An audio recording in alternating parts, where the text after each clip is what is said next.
example of use case, and this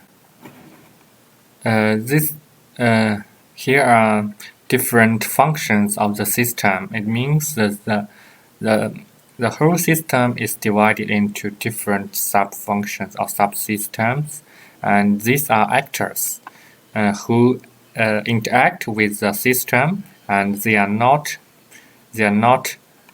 parts of the system. And this is an example of sequence diagram. Sequence diagram shows objects in the system. This is in the rectangles. Rectangle means the objects of the system. This is a timeline. The vertical line is a timeline, and this is a sequence of interactions. This means the job is submitted from the cloud user to the Elastic Workflow Scheduler, and then here is another request or interaction from the Cloud Workflow Scheduler to the interval pricing data center. So it means from one object to another object, and this is a timeline. It means this one occurs before this one, and this one occurs before this one. This is a timeline, means the sequence of the interactions. So, as a whole, the sequence diagram shows the objects and the sequence of interactions among objects. And this is an example of activity diagram. Activity diagram elaborates important processing steps. It means if we want to, this is a online stock trading software. It is a stock trading processing. First, we need to verify order. For example, for our user, this is a process of activities.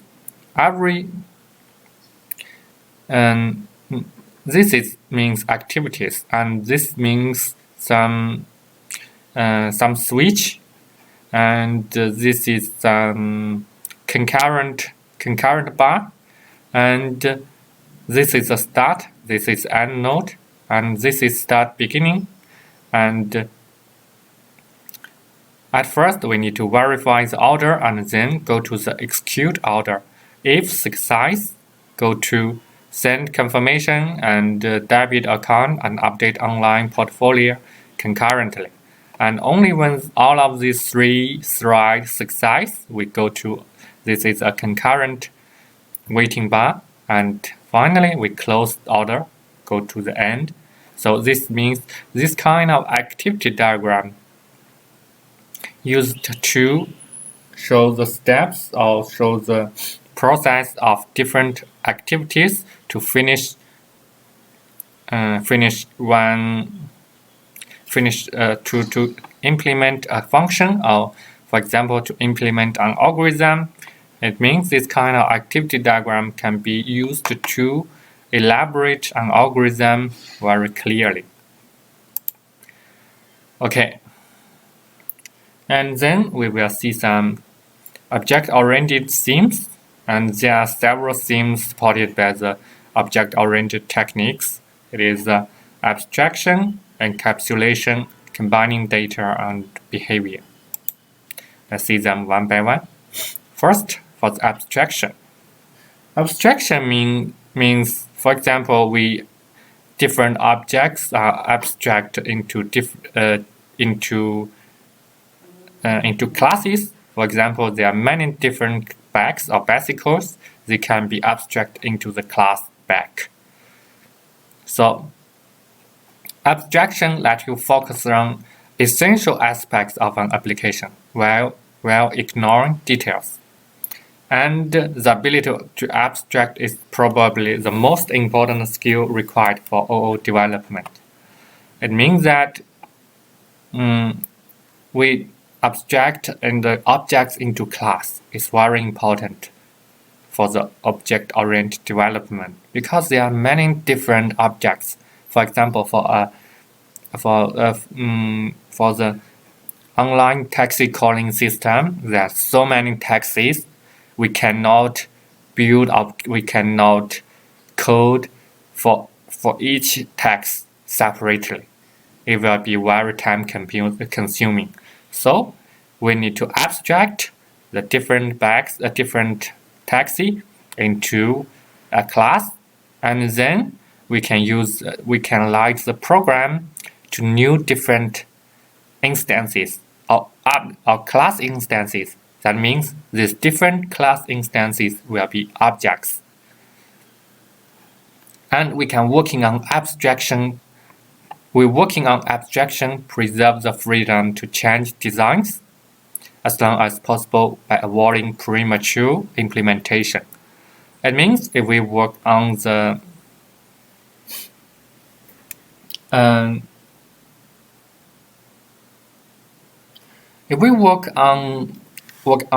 abstraction, for example, work on the classes, we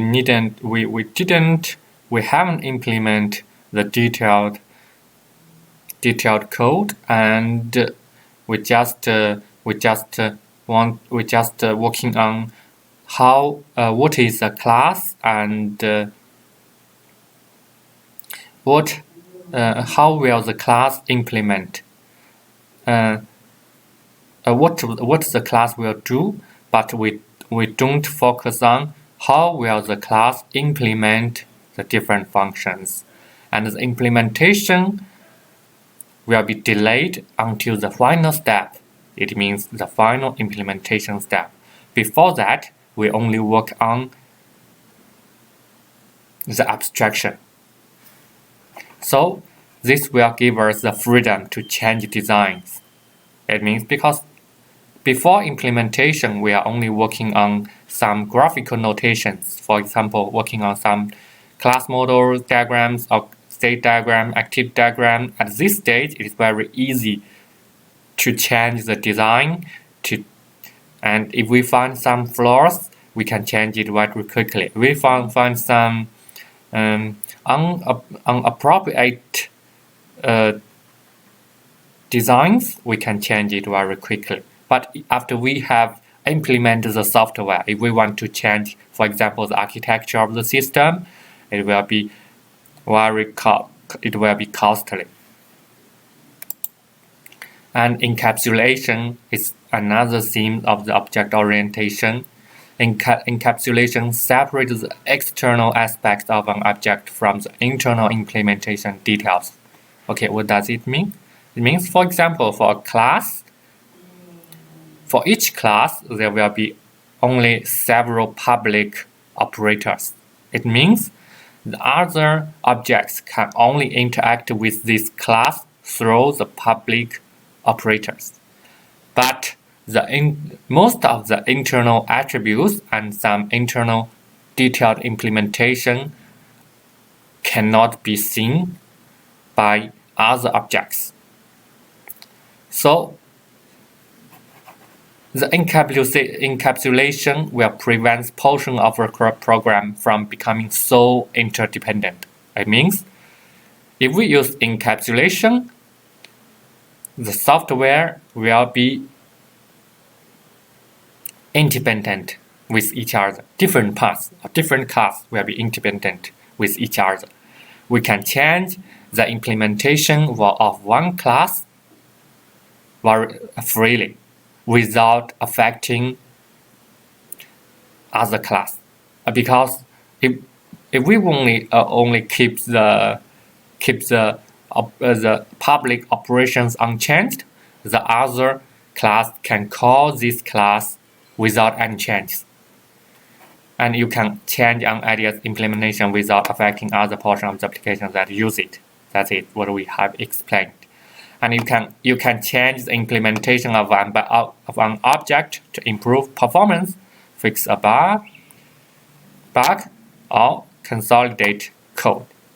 It means it is the same meaning with this. You can change, for example,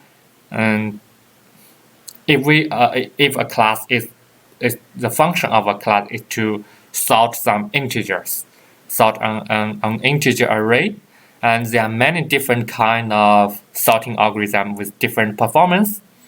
If we only only leave a public operation, that means to transfer the integer array to this class, and we can change the background sorting algorithm freely, because the public operation for transferring the data into this class is kept unchanged, although you have changed the algorithm of the sorting algorithm. This is the benefit of encapsulation. The last theme is the combining data and behavior together.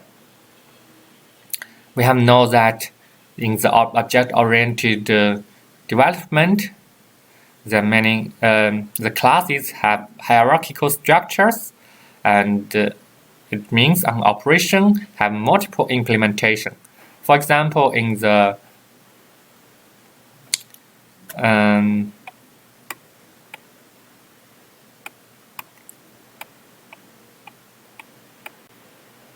here, no.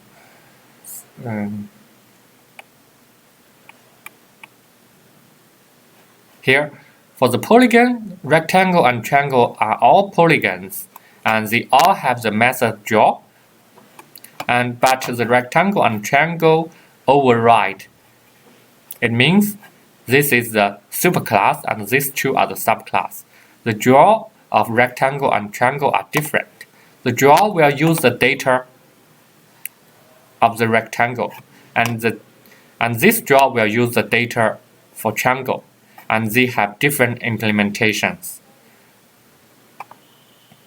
And in the object-oriented language, we can just call if we assign the object of different subclass to a reference of a superclass, and we can use the reference for the superclass to call the method of the superclass directly, and this operation of the superclass will decide which method to call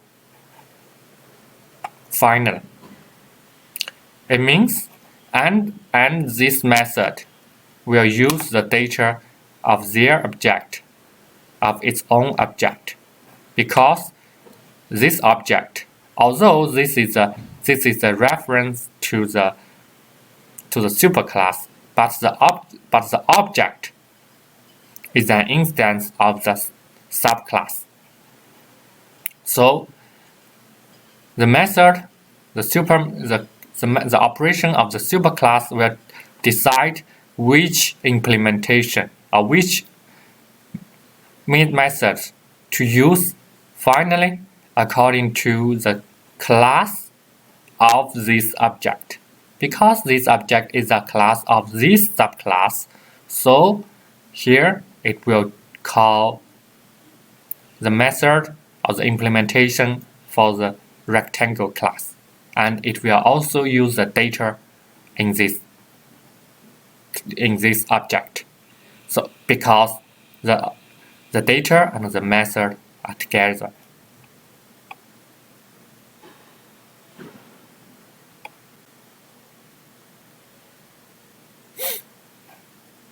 And class inheritance hierarchy decides what implementation to use.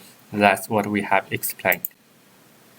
And okay, here the polygon data, the rectangle data, the triangle data, and this is a previous approach. If we didn't use the object-oriented method, we will need to implement different draw method for different class, and we will decide in code which method to use and which data to use. But in the object-oriented approach, because the data and the methods are together, and if a new object is created for one class, we can know which method or which implementation to use and which data and use the data in its object directly. That's because the data of one object and the methods are together.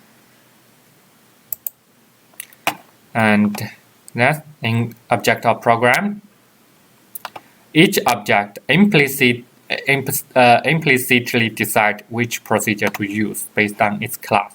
That is, this is a reference to this is a superclass, but the object assigned to the reference of this superclass is a subclass. This object is a subclass.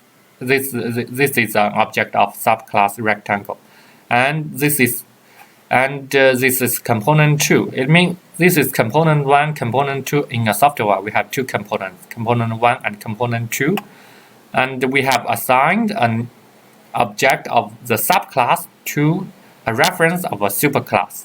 And then in the component 2, we do not know the subclass, but we only have the reference to the superclass, and we can use the reference of the superclass to call the operation draw.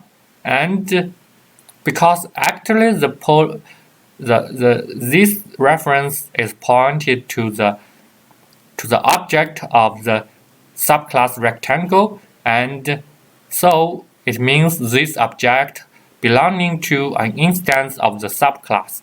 So when this line of code is invoked,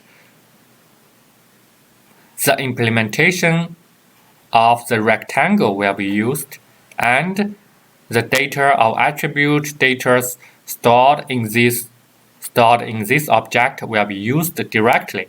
We needn't to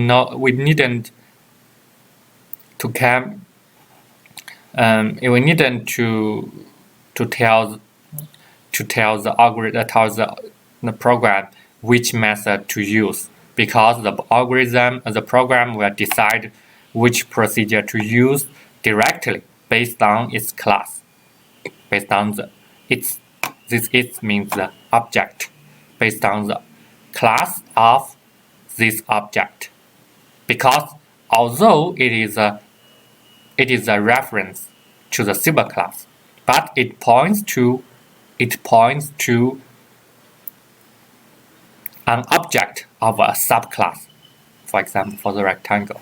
And if we develop a new component 3, and we assign and we create a new object of another subclass, for example, for the triangle, and assign the reference of this object to the superclass 2, and we transfer the reference to component 2, and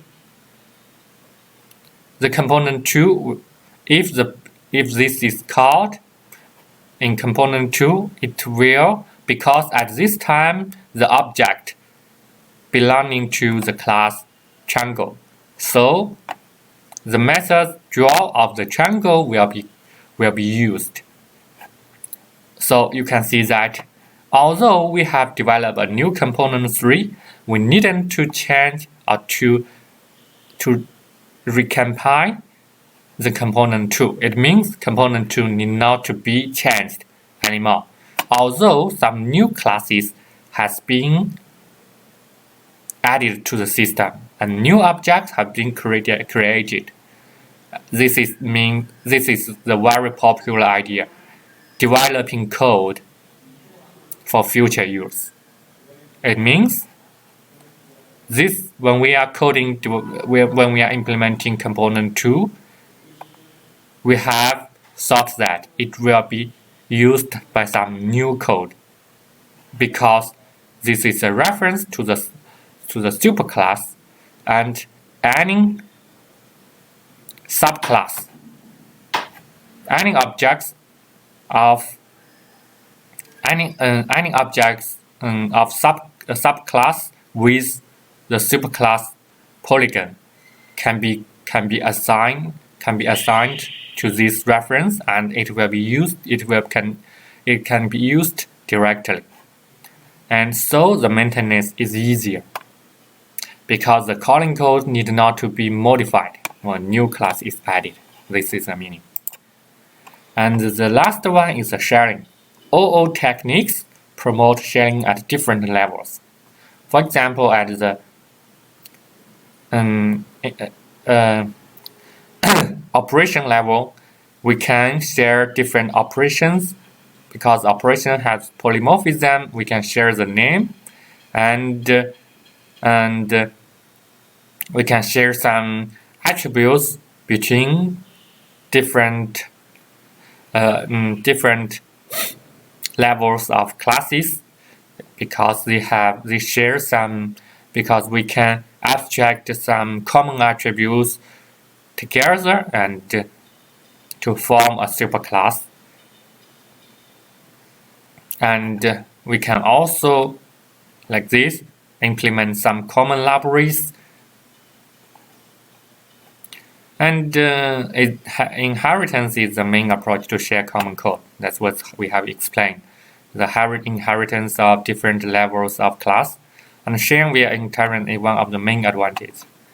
Build reusable library to share code with future projects. That if we only work on the superclass, and because any subclass of this superclass, because objects of any subclass can be assigned to the reference of this superclass, and this reference can be used in the component too. We can only work on the superclass, and after new objects of new class is assigned to the superclass, to the reference of the superclass, it will work too. So we only emphasize on the essence of an object. It means in the object orientation, we only stress what an object is rather than how it is used. So it means we focus on what an object is, how this object interacts, and the features supplied by an object are much more stable than the ways it is used. The ways to use objects depend on the detailed functions. It is the same meaning with the first sentence. It means we don't focus on how will this object be used in the future. We only focus on what an object is, and this object compose the whole system. And in the future, if we want to develop new functions, at most of the time these objects need not be changed because they reflect the nature of the objects in the real world most of the time. Scenario. It means identity, classification, polymorphism, and inheritance characteristics of this language. Most of them can be used in isolation, but they can also be used together to implement more complicated functions. So finally, let's see the old modeling history. At first, object modeling techniques was a success. It is so this claim is actually is in the background of when they are only process-based programming techniques. At that time, we do not have class, and we need to implement different operations and store data separately, and we need to decide which data to use for, or which algorithm, which process, or which method should be called in code ourselves. But after the object modeling techniques appears, we needn't do how much about the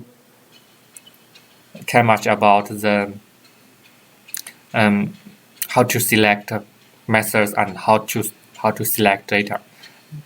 And there are many different types of notations for the object-oriented modeling, and it